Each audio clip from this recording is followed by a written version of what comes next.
تقریباً 975 عیسوی کے آس پاس افغانستان کے علاقے غزنی میں ایک ترک جنرل ایک سلطنت قائم کرتے ہیں جو کہ غزنوی امپائر کہلاتی ہے۔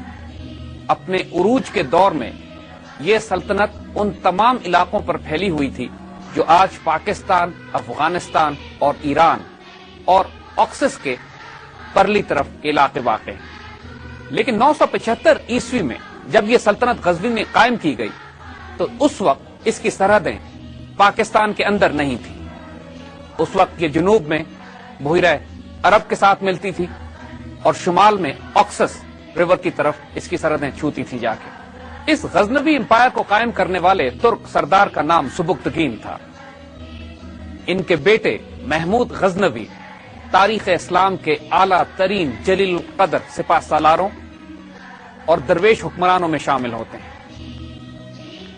محمد بن قاسم نے تقریباً 711 عیسوی کے آس پاس دیبل سے حملہ کر کے ملتان تک کے علاقوں کو فتح کیا تھا، لیکن اس کے بعد مزید کوئی 200-250 سال تک مسلمانوں نے نہ کوئی داخلہ سندھ کی طرف سے کیا اور نہ ہی افغانستان کے علاقوں کو آزاد ہونے کے بعد خیبر پاس کے رستے ہندوستان پر کوئی یلغار کی گئی۔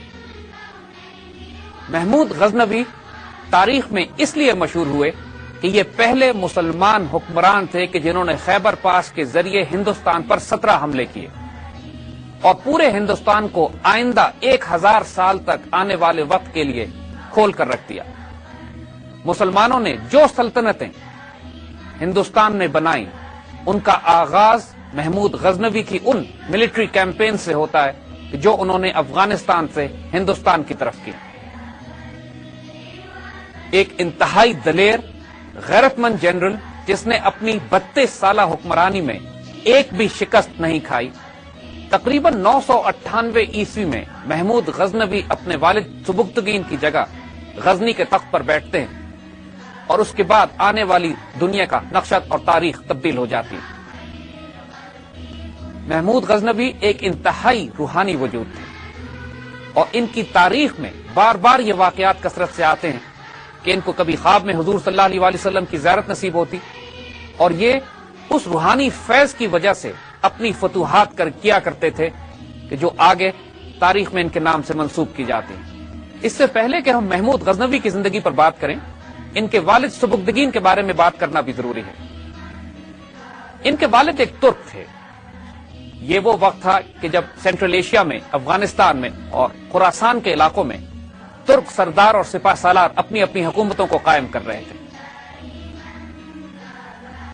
سبکتگین 12 سال کے تھے تو ان کو کسی نے اغوا کر لیا اور لے جا کر بخارا کے امیر الپتگین کے پاس فروخت کر دیا گیا۔ الپتگین نے ان کی اپنے بیٹوں کی طرح تربیت کی، اپنی فوج میں جگہ دی اور بالآخر اپنی بیٹی سے ان کا نکاح کر دیا۔ سبکتگین قدرت کے اسی کرشمے کی وجہ سے ایک دن بخارا کے سربراہ بن گئے۔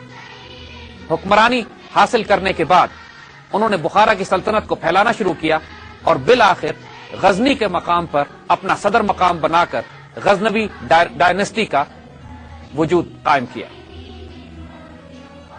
سبکتگین ایک غیر معمولی روحانی وجود تھے۔ یہ واقعہ تاریخ میں بیان کیا جاتا ہے کہ ایک مرتبہ وہ شکار پر گئے اور وہاں پر ان کو ایک ہرنی کا بچہ ملا۔ اس بچے کو اپنے گھوڑے پر اٹھا کے جب یہ واپس آ رہے تھے تو پیچھے موڑ کر دیکھا تو وہ ہرنی بھی پیچھے پیچھے چلتی آ رہی تھی۔ انہوں نے محبت اور پیار میں اس بچے کو چھوڑ دیا اور وہ واپس اپنی ماں کے پاس چلا گیا۔ اسی رات ان کو خواب میں حضور صلی اللہ علیہ وسلم کی زیارت ہوتی ہے اور ان کو بے انتہا کامیابیوں اور خوشخبریوں کی بشارت دی جاتی ہے۔ سبکتگین کے بیٹے محمود جب پیدا ہوئے تو اس وقت عید میلاد النبی کی خوشیاں منائی جا رہی تھیں۔ چونکہ تاریخ کے حوالے سے یہ بات ثابت تھی کہ حضور صلی اللہ علیہ وسلم کی پیدائش کے وقت فارس کے آتش کدے اور بت کدے سرد ہو گئے تھے اور حضور صلی اللہ علیہ وسلم نے خود دست مبارک سے خانہ کعبہ میں جا کے مشرکین کے بتوں کو توڑا تھا، تو سبکتگین نے اللہ تعالیٰ سے یہ دعا کی کہ یا اللہ میرے بیٹے کو بھی بت شکن بنانا۔ اور یہ اس بات کی روحانی دلیل ہے کہ سبکتگین بذات خود ایک روحانی اور ایک نیک وجود، اور اس کی دعا کو اللہ نے قبول کیا۔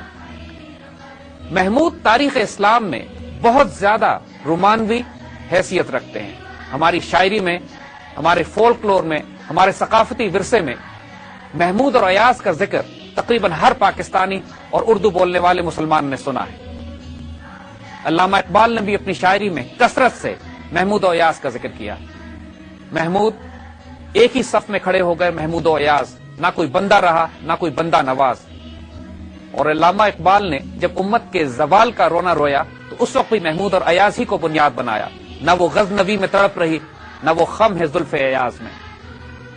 محمود غزنوی کا وہ سب سے بڑا کارنامہ جو ہماری تاریخ میں بھی بچوں کو پڑھایا جاتا ہے، وہ سومناتھ کے مندر پر حملہ کرنا ہے۔ سومناتھ کا مندر اسی جگہ واقع ہے کہ جہاں 1965 کی جنگ میں پاکستان نیوی نے دوارکا پر حملہ کیا تھا۔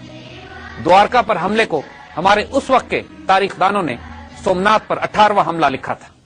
اس سے پہلے کہ ہم محمود غزنوی کے ان 17 حملوں پر بات کریں، یہ بات بہت اہم ہے کہ ہم اس تاریخی اور سیاسی اور جنگی پس منظر پر بات کریں کہ جس میں یہ تمام مہمات انجام دی گئی۔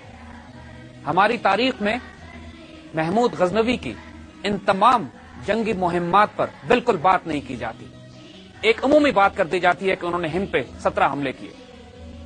وہ تمام تاریخ دان کہ جو ہندوؤں سے متاثر ہیں یا مسلمانوں کا ایک اپولوجیٹک رویہ پیش کرنا چاہتے ہیں، وہ ان کو لوٹ اور پلنڈر کی کیمپین کہتے ہیں کہ مسلمانوں نے صرف ہندوستان پر لوٹ مار کرنے کے لیے یہ حملے کیے۔ اور محمود غزنوی کا جو تاثر ہندوؤں کی طرف سے دیا جاتا ہے وہ یہ کہ جیسے یہ مجاہد صرف ایک لٹیرا تھا اور جو لوٹ مار کے غرض سے ہندوستان میں داخل ہوا۔ تاریخ جو حقیقت ہے تاریخ کی، اس کے بالکل برعکس ہے۔ آج ضروری ہے کہ ہم اس تاریخی پس منظر پہ بات کریں۔ محمود غزنوی کی سلطنت جس دور میں غزنہ میں قائم تھی، اس زمانے میں خلافت عباسیہ بغداد سے حکومت کر رہی تھی۔ اس کے ساتھ ساتھ جتنے بھی سینٹرل ایشیا، خراسان، ماوراء النہر کے علاقے اور یہ افغانستان کے علاقے مختلف قسم کے قبائلی سرداروں میں بٹے ہوئے تھے۔ سبکتگین نے آ کر یہاں پر ایک مضبوط مرکز بنایا، ایک مضبوط سلطنت بنائی، اور اس کا مقصد اور اس کا فوکس بھی وہی تھا جو اس سے پہلے 250 سال سے ان یہاں کے تمام حکمرانوں کا رہا ہے کہ ہندوستان پر حملہ نہیں کرنا، صرف ایشیا وسطی میں، سینٹرل ایشیا میں، ٹرانس آکسینیا میں اور خراسان کے علاقوں میں اپنی سلطنت کو مضبوط کرنا ہے۔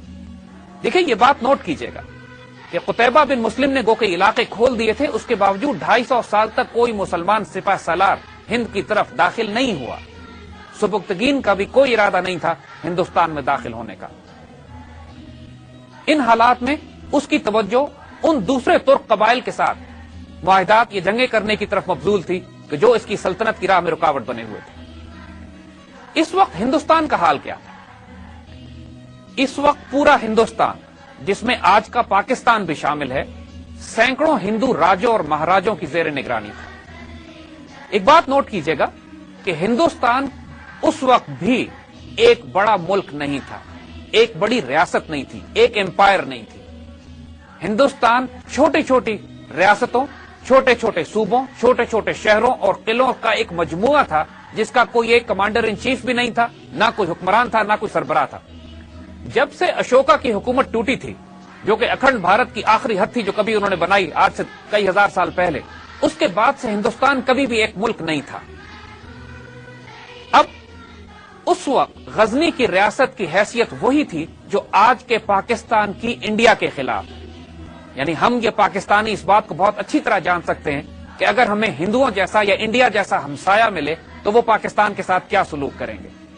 ہر روز کی ریشہ دوانیاں، فتنہ، فساد، دشمنوں کی مدد کرنا اور چھیڑ چھاڑ جو مسلسل 60 سال سے انڈیا پاکستان کے ساتھ کرتا چلا آ رہا ہے، ایگزیکٹلی یہی ذہنیت، یہی مینٹیلٹی، یہی حرکتیں، یہی فتنہ اور فساد اور یہی جنگیں ہندو راجے غزنی کی ریاست کے ساتھ کر رہے تھے۔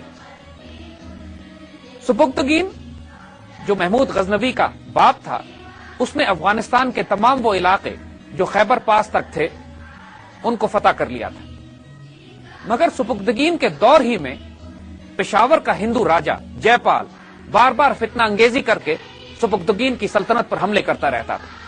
چھیڑ چھاڑ ہندوؤں کی طرف سے شروع ہوئی تھی، سبکتگین کی طرف سے نہیں۔ سبکتگین کے انتقال کے بعد جب اس کا بیٹا محمود تخت پر بیٹھا ہے اور سلطنت کمزور تھی تو جے پال نے ایک دفعہ پھر انیشیٹو لیا اور خیبر پاس سے گزر کر جلال آباد پر قبضہ کر لیا اور محمود کی سلطنت میں سے ٹکڑے نکال کر اپنی سلطنت میں شامل کر لیے۔ اس وقت وہ تمام علاقے جو آج پاکستان کے ہیں، یہاں پر دو بڑے بڑے بادشاہ حکومت کیا کرتے تھے یا راجے حکومت کیا کرتے تھے. ایک جے پال تھا جس کی بنیاد پشاور میں تھی، اور وہ پشاور سے کشمیر لے کر اور نیچے مشرقی پنجاب اور ان تمام علاقوں پر اس کی حکومت تھی. دوسری طرف ایک راجہ بھاٹیا جو آج کے راولپنڈی کے آس پاس کے وہ تمام علاقے جہاں پنڈی، بھٹیاں، خوشاب اور یہ تمام علاقے شامل ہیں، ان کی طرف ان کی حکومت تھی، افغانستان کی سرحد کی طرف بڑھتی ہوئی. یہ دو بڑے راجے بہت زیادہ پرابلم کریٹ کر رہے تھے محمود غزنوی کی سلطنت اور حکومت کے لیے. محمود کی توجہ بھی پہلے صرف ایشیا وسطی اور خراسان کی طرف تھی، لیکن جب اس کے باپ کی ریاست پر ہندو راجوں نے حملہ کر کے حصے بکھرے کرنا شروع کیے تو محمود بھی پھر جلال میں آ گیا.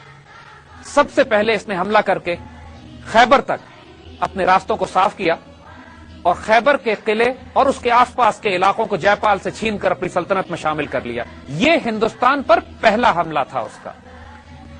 ایک بات اور ذہن میں رکھیے گا کہ چونکہ ہندوستان اس وقت کسی ایک راجہ یا مہاراجہ کی حکومت یا ایک بادشاہ کی سلطنت نہیں تھا، لہذا جنگی حکمت عملی بھی یہ تھی کہ پہلے سینٹر آف گریوٹی کو جو مختلف علاقوں میں ہندو راجے اور مہاراجے پھیلے ہوئے ہیں ایک ایک کر کے آئسولیٹ کیا جائے اور ایک ایک کر کے ان کو ختم کیا جائے.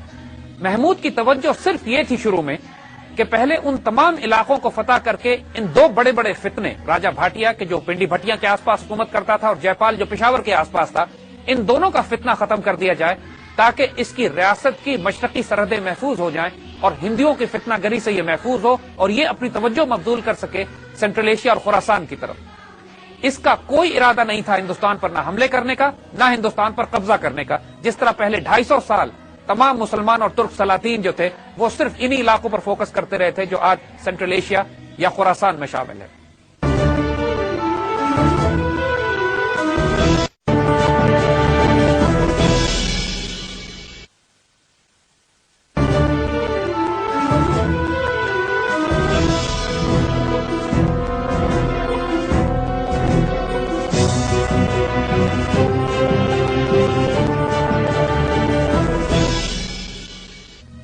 محمود غزنوی کبھی بھی ہندوستان پر حملے نہ کرتا اگر راجہ جے پال جو پشاور میں تھا وہ محمود کی سلطنت پر حملہ کر کے ان علاقوں پر قبضہ نہ کر لیتا جو اس کے باپ سبکتگین کے قبضے میں تھے.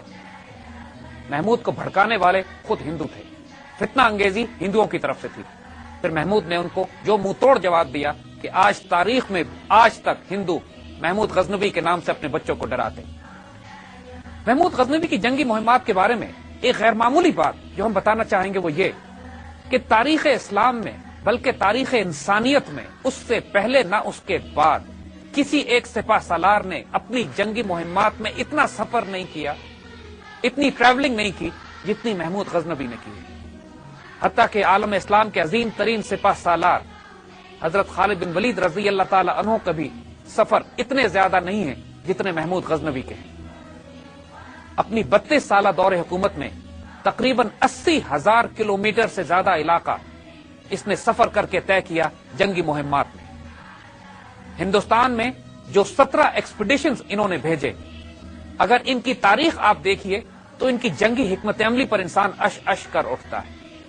ایک اسٹریٹجسٹ، ایک ٹیکٹیشین، ایک تھنکر، ایک فلاسفر، ایک درویش اور ایک جنرل اور ایک کمانڈر ان چیف، یہ تمام خوبیاں محمود غزنوی میں بدرجہ اتم موجود تھی. ان کی پہلی کیمپین جیسے ہم نے عرض کیا صرف خیبر کو فتح کرنے کے لیے تھی. وہ راستہ صاف ہو گیا تو اس کے بعد اگلے سال جے پال سے براہ راست پشاور کے پاس مقابلہ کیا جاتا. ہندو راجے ان کے پاس جو سب سے زیادہ اسٹرینتھ ہوا کرتی تھی تعداد کے علاوہ وہ ہاتھیوں کی ہوتی تھی. افغان اس سے پہلے کبھی ہاتھیوں سے جنگ کرنے کے عادی نہیں تھے. جے پال بھی تقریباً 40 ہاتھیوں کے ساتھ جو اس وقت کے لیے بہت بڑا آرمڈ ڈویژن تھا لے کر محمود کے مقابلے پر آیا. محمود چند ہزار کے لشکر کے ساتھ اس جمع غفیر سے ٹکرایا لیکن اللہ نے اس کو فتح نصیب کی اور جے پال اور اس کے تمام بیٹے گرفتار کر لیے گئے. محمود نے ان کو پھر بھی جزیہ لے کے فدیہ لے کے باعزت بری کر دیا، آزاد کر دیا اور اس کے بعد واپس غزنی چلا گیا. اگلے سال اس کا تیسرا ایکسپیڈیشن بھیرا کے راجہ کی طرف تھا جو پنڈی بھٹیاں اور ان علاقوں میں محمود کی فتنہ گری کر رہا تھا. اس کی سرکوبی کرنے کے بعد بھی محمود واپس چلا گیا اور اب یہ تمام علاقے پشاور سے لے کر خوشاب اور پنڈی تک یہ تمام علاقے کم از کم یہاں سے فتنہ گری محمود کے لیے ختم ہو گئی تھی۔ تیسرا ایکسپیڈیشن جو اس نے انڈیا میں روانہ کیا وہ ملتان کی طرف تھا۔ ملتان میں ایک مسلمان بادشاہ تھا، مسلمان حکمران تھا، لیکن وہ مرتد ہو چکا تھا۔ محمود نے جا کے اس کی سرکوبی کی، اس کی جگہ کسی اور کو بٹھایا اور واپس غزنی چلا گیا۔ چوتھی کیمپین بھی ملتان ہی کے خلاف تھی، کیونکہ جس بادشاہ کو اس نے بٹھایا وہ بھی مرتد ہو گیا، کیونکہ اس زمانے میں مسلمانوں کی اخلاقی اور دینی حالت ان علاقوں میں بہت کمزور ہو چکی تھی۔ اس کی سرکوبی کے لیے پھر محمود ملتان پہنچا اور سرکوبی کے بعد واپس چلا گیا۔ اس کے باقی ایکسپیڈیشنز بہت انڈیا میں اندر کی طرف تھے، قنوج، گوالیار، دہلی، لاہور، اجمیر، ان تمام علاقوں پر اس نے ایکسپیڈیشنز لانچ کرنا شروع کی، اور اسی طرح یہ ایکسپیڈیشنز اس کی بڑھتے بڑھتے 17 تک جا پہنچی۔ یہ ایک ایکسپیڈیشن پہ جاتا، اس کیمپین کو مکمل کرتا اور واپس چلا جاتا۔ یہ بات ہم آپ کو پہلے بتا چکے ہیں کہ محمود غزنوی کا اصل فوکس اپنی سلطنت کو ان علاقوں میں وسیع کرنا تھا کہ جو خراسان اور سینٹرل ایشیا کی طرف تھی، مگر شروع میں ہندوستان اس کے آنے کا مقصد یہ تھا کہ اپنی مشرقی سرحدوں کو ہندوؤں کے فتنے سے محفوظ کیا جا سکے۔ مگر جب اس بت شکن مجاہد نے ہندوستان کا یہ حال دیکھا کہ یہاں پر مختلف راجے مہاراجے مختلف علاقوں میں بٹے ہوئے ہیں اور کوئی منظم حکومت یہاں موجود نہیں ہے، تو اس بت شکن مجاہد کو یہ موقع ملا کہ ہندوستان میں آگے بڑھ بڑھ کر بڑے بڑے بتوں کو توڑتا چلا جائے۔ اس کی تمام جنگی مہمات اسی مقصد سے تھیں، لیکن غیر معمولی اور حیران کن بات یہ ہے کہ یہ جن جنگی مہمات پر جایا کرتا تھا وہ اس کے مرکز غزنی سے اتنا دور ہوا کرتی تھیں کہ صرف یک طرفہ سفر میں 1 سے 3 مہینے لگ جایا کرتے تھے۔ یعنی قنوج کا قلعہ تو اس کے مرکز غزنی سے 3 مہینے کے فاصلے پر تھا، اور بیچ میں 7 بڑے دریا آیا کرتے تھے۔ ہندوستان میں اس سے پہلے مغرب کی طرف سے کسی جنرل نے، چاہے وہ چنگیز خان ہو یا سکندر اعظم ہو، کسی جنرل نے اتنی گہرائی میں ہندوستان کی سرزمین میں اندر جا کر حملے نہیں کیے تھے جتنا محمود غزنوی نے کیے۔ اس وقت ہندوستان کی حالت یہ تھی کہ ہندوستان کے راجے اور مہاراجے اپنے پجاریوں کے ساتھ مندروں کو مرکز بنا کر اپنے شودروں پر، بدھسٹ کے اوپر اور جین قوم پر حکومت کیا کرتے تھے۔ مندر صرف عبادت گاہ نہیں تھے، ان کی پولیٹیکل، ملٹری اور ریلیجس سینٹر آف گریوٹی بھی تھے۔ ہندوؤں کے عقیدے یہ ہوا کرتے تھے کہ جو بڑے بڑے بت ان کے پاس موجود ہیں، جب تک یہ بت ان کے درمیان میں ہوں گے، کوئی باہر سے آنے والا لشکر یا سپہ سالار ہندوؤں کو شکست نہیں دے سکتا۔ اس کی وجہ سے یہ بہت ضروری تھا کہ ہندوؤں کے اس عقیدے کو پاش پاش بھی کیا جائے اور ان بتوں کو بھی توڑا جائے کہ جو ان کی اسپرچل یا روحانی یا ریلیجس سینٹر آف گریوٹی کا مرکز بنے ہوئے تھے۔ ہمارا یہ بت شکن سلطان جب بھی کسی مہم پر جاتا، اس بات کا خاص اہتمام کرتا کہ حضور صلی اللہ علیہ وآلہ وسلم کی اس سنت پر کہ جو آپ نے فتح مکہ کے موقع پر بتوں کو اپنے ہاتھ سے توڑا تھا، ہر جگہ وہ تمام بڑے بڑے بت کہ جو ان کی فوجی سیاسی طاقت کا مرکز ہوا کرتے تھے، اپنے ہاتھ سے اس کو پاش پاش کیا کرتا تھا۔ سومناتھ ہندوستان کا سب سے بڑا مندر تھا، یہاں پہ سالانہ کئی لاکھ لوگ آ کر چڑھاوے چڑھاتے، اور سومناتھ کا بت پورے ہندوستان میں اپنی جادوئی کرامات کی وجہ سے مشہور تھا۔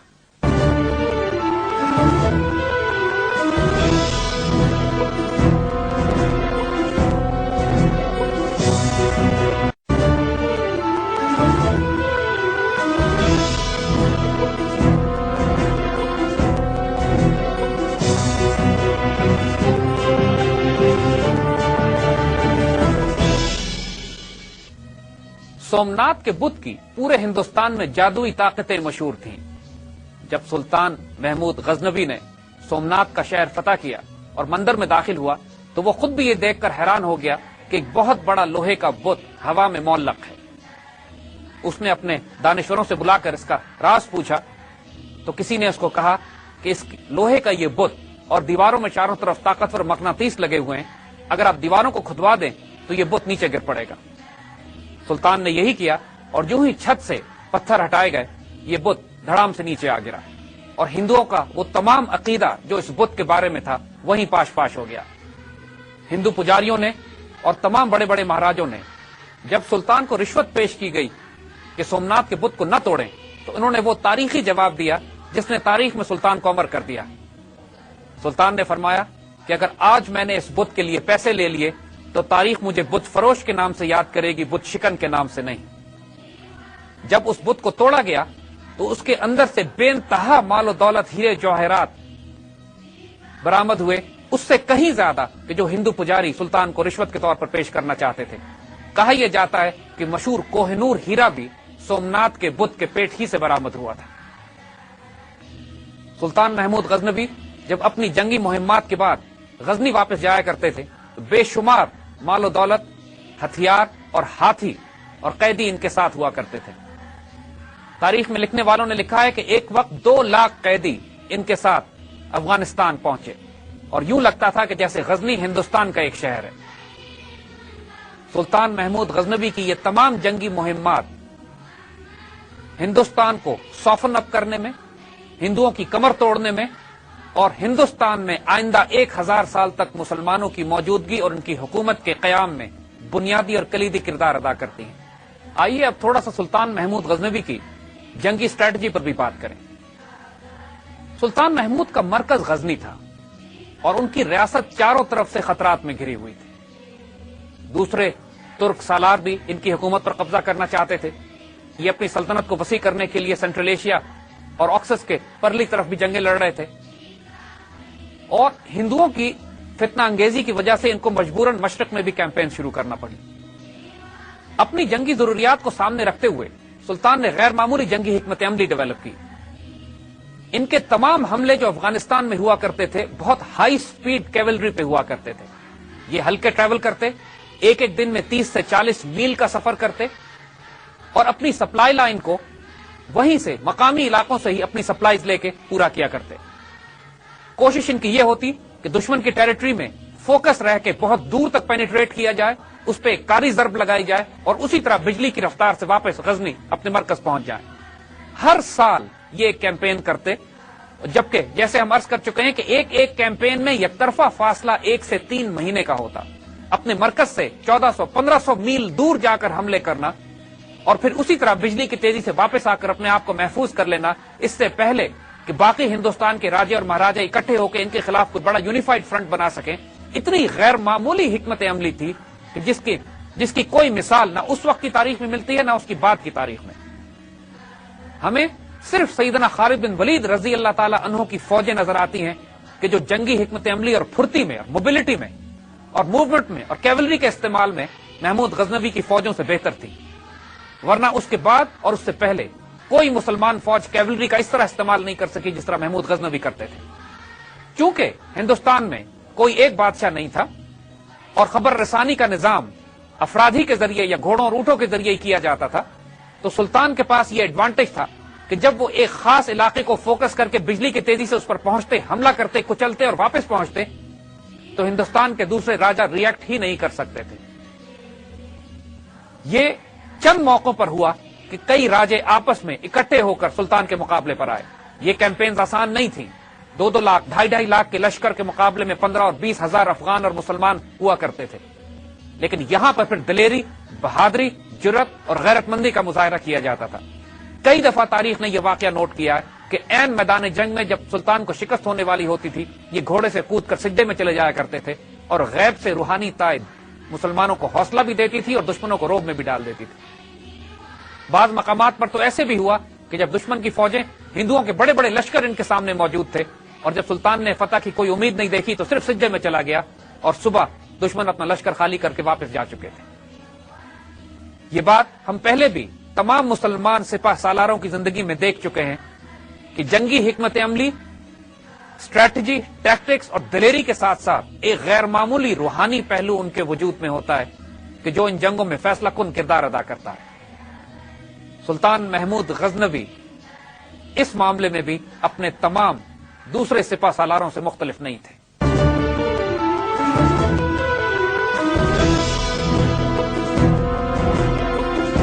سلطان محمود غزنوی ہندوؤں کی سازشی اور فتنہ انگیز طبیعت کو خوب اچھی طرح سمجھ گئے تھے. انہوں نے جو حکمت عملی ہندوؤں کے خلاف استعمال کی اس کا بنیادی فوکس اس بات پہ ہوتا تھا کہ پہلے تو ان کا ملٹری انفراسٹرکچر تباہ کرتے تھے، ان کی فوجوں کو کچل کے تباہ برباد کر دیا. اس کے بعد وہ تمام روحانی مرکز یا مذہبی مرکز کے جہاں سے ہندو اپنے عقیدے کی طاقت پکڑتے تھے، یعنی وہ تمام بڑے بڑے بت، ان کو توڑ کر تباہ برباد کر کے سائیکولوجیکل وارفیئر میں ہندوؤں کو عبرتناک شکست دیتے تھے. اور تیسرا، ان کی تمام رولنگ کلاس جو برہمن اور پجاری، وہ بڑے بڑے لوگ کہ جو ذات پات اور چھوت کی بنیاد پر انسانوں پر حکومت کیا کرتے تھے، ان تمام کو ذلیل و خوار کر کے ان کی معاشی طور پر کمر توڑ دیا کرتے تھے. لہذا جب رولنگ کلاس کو اس کی معاشی طور پہ کمر توڑ دی جائے، ان کا فوجی انفراسٹرکچر تباہ کر دیا جائے اور ان کے مذہبی عقیدے پر کاری ضرب لگائی جائے، اس کے بعد ہندو قوم اس قابل نہیں ہوتی تھی کہ سلطان کی مزاحمت کر سکے. دیکھیے، سلطان محمود غزنوی اس وقت جس پوزیشن میں تھے، آج پاکستان اس پوزیشن میں انڈیا کے خلاف ہے. اور پاکستان کے حکمرانوں اور قوم کے لیے بھی غیر معمولی سبق ہے ان تمام ملٹری کیمپینز میں جو سلطان محمود غزنوی نے اس وقت کے فتنہ انگیز ہندوؤں کے خلاف کیے. پاکستان کی فورن پالیسی اگر ان پرنسپلز پر استوار کی جائے جو محمود غزنوی نے ہندوؤں کے خلاف متعین کیے تھے، تو کوئی وجہ نہیں ہے کہ آج بھی ہم 17 حملے ہندوستان میں کر کے مزید کئی سومنات نہ فتح کر لیں. پاکستان کی سیکیورٹی، ڈیفنس اور ڈگنیٹی کے لیے یہ ضروری ہے کہ وہی رویہ ہندوؤں کے ساتھ اور انڈیا کے ساتھ اختیار کیا جائے جو سلطان محمود غزنوی نے ان کے ساتھ کیا تھا، کیونکہ یہ وہی زبان سمجھتے ہیں جو سلطان نے ان کے خلاف استعمال کی تھی. اگر ان کو موقع دے دیا جائے گا تو یہ جے پال کی طرح اسی طرح فتنہ انگیزی کر کے سلطان محمود غزنوی کی ریاست کو توڑنے کی کوشش کریں گے، جس طرح آج یہ پاکستان کی ریاست کو توڑنے کی کوشش کر رہے ہیں. ان کی فتنہ انگیزیوں کا صرف ایک علاج ہے کہ ہندوستانی ریاست کا سر کچل دیا جائے. 1400 سال کی تاریخ اور اس سے پہلے آنے والے واقعات یہ بات ثابت کر رہے ہیں کہ ہندوستان کوئی ایک ملک نہیں ہے. یہ ایک آرٹیفیشل ایکسپیریمنٹ ہے جو کیا جا رہا ہے 1947 کے بعد کہ ہندوستان کو ایک فیڈریشن کے طور پر، ایک ریاست کے طور پر جمع کیا گیا ہے، جبکہ ہمیشہ انسانی تاریخ میں سوائے اشوکا کے تھوڑے سے اس پیریڈ میں یہ راجوں اور مہاراجوں کی شکل میں آپس میں بٹے رہے. اور انشاءاللہ وہ وقت بھی اب دور نہیں ہے کہ جب ہندوستان دوبارہ ڈس انٹیگریٹ ہو کر اپنے انہی چھوٹے چھوٹے علاقوں میں تقسیم ہو جائے گا جس طرح یہ ہمیشہ سے چلتا چلا آیا. پاکستان کی سیکیورٹی کے لیے یہ اب بالکل ناگزیر ہو گیا ہے کہ ہندوستان کی ریاست کو حصے بکھرے کر دیا جائے، اور پاکستان کو اپنے تمام وسائل اس سلسلے میں بروئے کار لانے چاہیے، بالکل اسی طرح جس طرح سلطان محمود غزنوی نے تمام ملت اسلامیہ کو کہ جو مغرب کی طرف واقع تھی اس کی حفاظت کے لیے ہندوستان کے اندر ان کی فوجی، مذہبی، سیاسی اور معاشی طاقت کو تباہ برباد کر کے رکھ دیا. سلطان محمود غزنوی کی سلطنت جب اپنے عروج پر پہنچتی ہے تو ایک غیر معمولی نقشہ پیش کر رہی ہوتی ہے جو انشاءاللہ ہم امید کرتے ہیں کہ آئندہ آنے والے وقتوں میں بھی یہ نقشہ دوبارہ قائم ہوگا. سلطان محمود غزنوی کی حکومت ایران، افغانستان، سینٹرل ایشیا کے جنوبی علاقوں اور آج کے پاکستان پر محیط تھی. یہ اتنی بڑی کنفیڈریشن بنا چکے تھے وہ کہ جو اب اس قابل تھی کہ مسلمانوں کے لیے وہ راہ ہموار کر دے کہ بقیہ مزید ہندوستان پر حملے کر کے اس کو قبضہ کیا جا سکے. پھر تاریخ نے یہ دیکھا کہ آنے والے وقتوں میں مسلمان سلاطین اسی خیبر پاس کے راستے داخل ہوتے رہے اور بچے کچے ہندوؤں کا صفایا کیا جاتا رہا اور سلاطین دہلی کے نام سے مسلمانوں کی حکومت دہلی میں قائم کی گئی. سلطان محمود غزنوی کی ان جنگی فتوحات کی خبریں جب خلیفہ بغداد کو پہنچی اور سلطان نے تمام تفاصیل لکھ کر خلیفہ کے پاس روانہ کی تو خلیفہ نے اعلان کرا دیا کہ بغداد کی مساجد میں وہ تمام واقعات پڑھ کر سنائے جائیں، وہ کارنامے جو سلطان نے ہند میں انجام دیے. پورے ملت اسلامیہ میں خوشیاں منائی گئیں. سلطان نے ایک قیمتی خلعت نواب محمود غزنوی کی طرف روانہ کی اور ان کو یمین الدولہ کا خطاب عطا کیا. سلطان نے سومنات کے مندر کے ٹکڑے غزنی بھجوا کر ایک بہت بڑی جامع مسجد تعمیر کی اور اس میں جوتے رکھنے کی جگہ پر اس مندر کے ٹکڑے رکھوا دیے گئے. آج تک غزنی میں وہ مسجد قائم ہے اور وہیں پہ سومنات کے مندر کے ٹکڑے بھی وہیں دفن ہوئے ہوئے. ایک مرتبہ حاجیوں نے سلطان سے درخواست کی کہ ہمیں حج پر جاتے ہوئے دقت اور سیکیورٹی کے مسائل ہوتے ہیں، تو سلطان نے نہ صرف ان کے تمام خرچ کو دیا بلکہ ساتھ ایک دستہ بھی روانہ کیا جو ان کو حج کروا کر سکون سے واپس لے کر آیا. اس کی رحم دلی، اس کی نرمی، اس کی شفقت ضرب المثل تھی. ایک انتہائی علم دوست انسان، فردوسی اور بیرونی اسی کے دربار سے وابستہ تھے. لائبریریاں، مساجد، فوارے، آرام گاہیں، ہسپتال، شفا خانے، پوری سلطنت میں اس نے ایک جال بچھا کے رکھ دیا اور اس کی رحم دلی اور انصاف ہر انسان کی زبان پہ تھا. یہ مرد مجاہد ایک شیر دلیر مسلمان حکمران جس نے قرون اولیٰ کے مجاہدین کی یاد تازہ کر دی، تقریباً 32 سال حکومت کرنے کے بعد غزنی میں انتقال کرتا ہے اور آج افغانستان کے صوبے غزنی میں اس کا مزار قائم ہے۔ محمد بن قاسم نے باب الاسلام کے ذریعے اسلام کو سندھ میں داخل کیا، مگر محمود غزنوی نے خیبر پاس کے راستے تلوار کی زور پر ہندوستان کے اندر اسلام کو اتنا اندر تک پہنچا دیا کہ اس کے بعد اسلام ہندوستان میں قائم رہنے کے لیے آیا تھا اور آج تک الحمدللہ پوری آب و تاب کے ساتھ موجود ہے۔ لیکن سلطان محمود غزنوی کی جنگی حکمت عملی کو آج بھی ڈپلوائے کرنے کی ضرورت ہے، کیونکہ وہی ایک واحد حل ہے، کیونکہ جب تک پاکستان مزید سومنات کے مندر نہیں توڑے گا اس وقت تک انڈیا پاکستان کے لیے مشکلات کھڑی کرتا رہے گا۔ اللہ اس مجاہد پر